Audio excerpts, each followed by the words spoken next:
बोला बोला बोला। हई दिन रात बस थ्रेसर धरई बा तो कुल काम हो जाई।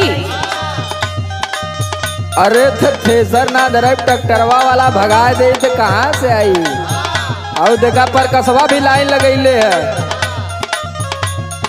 रात भर सैया हमार बढ़े टेम्परेचर। अरे गर्मी होई। हाँ हमारे चिंता बहुत हो जाला।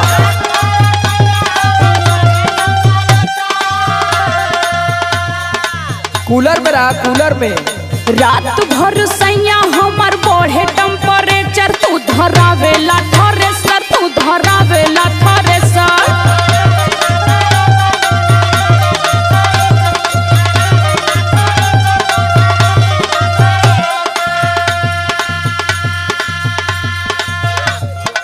अरे 4 दिन का लहार बाहर है, कमा लेवे दे कुछ, नहीं तो भाई नवमी का मेला आ जाई तो लगू प्याज मत मुंह बनावे।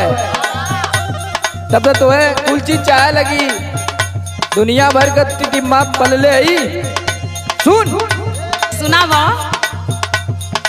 कैसे छनी पूरी रोज रोटियां बेलाई।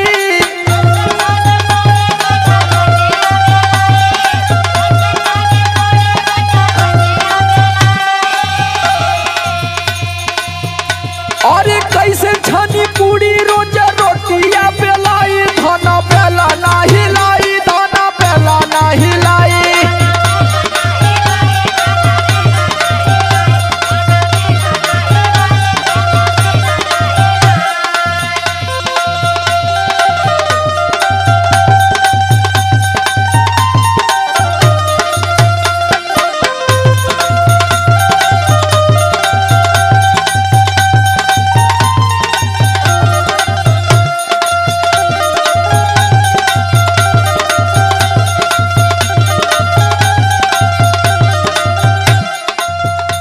अरे वो तो ठीक है बा, हमहू जाना तानी कि कमैबा ना तो का खायल जाई, लेकिन तनी घरों रहल जरूरी समझा।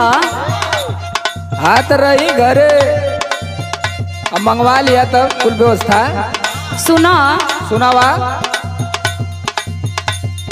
जहिया से चढ़ल बाटे चैत के महीना।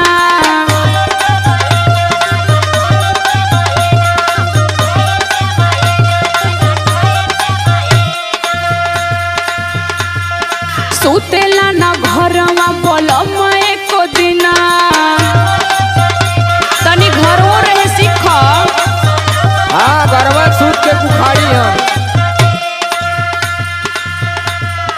जहिया से चढ़ल बाटे चैत के महीना।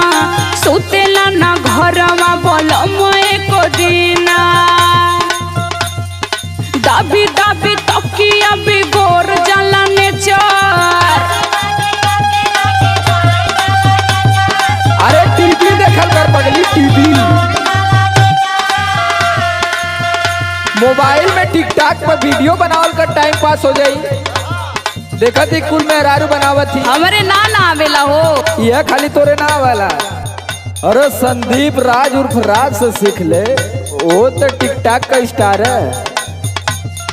दाबी दाबी तकिया बिगोर जाला नेचर।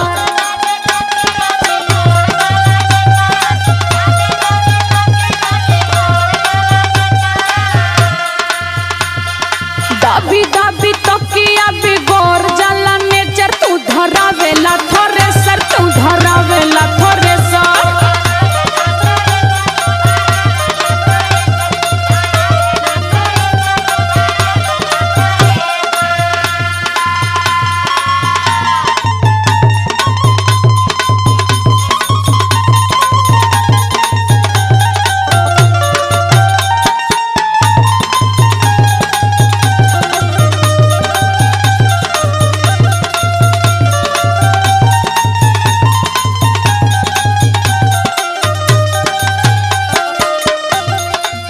अरे तो हम अगर घरवा बैठे तो कैसे कुल व्यवस्था चली।